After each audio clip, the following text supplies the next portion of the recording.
क्या आपने कभी एक बात नोटिस की कि भगवान जगन्नाथ की मंदिर की तीनों मूर्तियां अधूरी क्यों हैं? तो चलिए मैं बताती हूँ। भगवान जगन्नाथ का इतिहास कई चमत्कारों से भरा पड़ा है।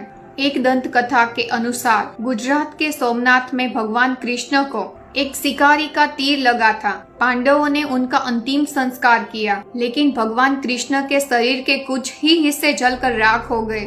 इसलिए पांडवों ने शेष शरीर को समुद्र में तैरता हुआ छोड़ दिया। वह शरीर लकड़ी के टुकड़ों में बदल गया और वो टुकड़ा जगन्नाथपुरी के तट पर आकर रुक गया।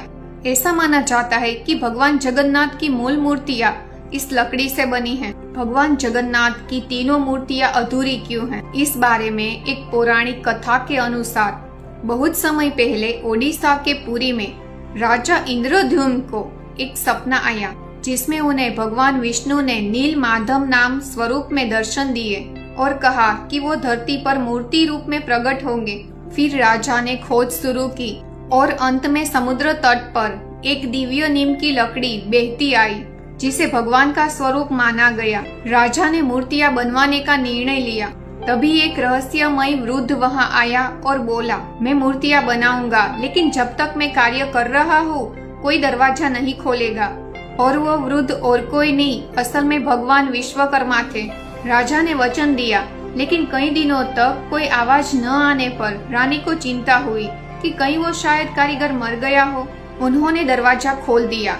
जैसे ही दरवाजा खुला वो वृद्ध गायब हो गया और मूर्तियां अधूरी रह गई, बिना हाथ और पैर के। भगवान जगन्नाथ और बलराम की मूर्तियों में हाथ तो थे पर उंगलियां नहीं थी, जबकि सुभद्रा की मूर्ति में हाथ ही नहीं थे। तीनों की आंखें गोल और बड़ी थी।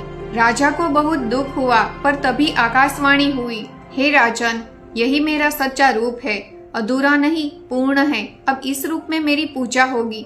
फिर उन मूर्तियों की स्थापना पुरी के श्री मंदिर में हुई और तब से भगवान जगन्नाथ, बलराम और सुभद्रा को उसी रूप में पूजा जाता है।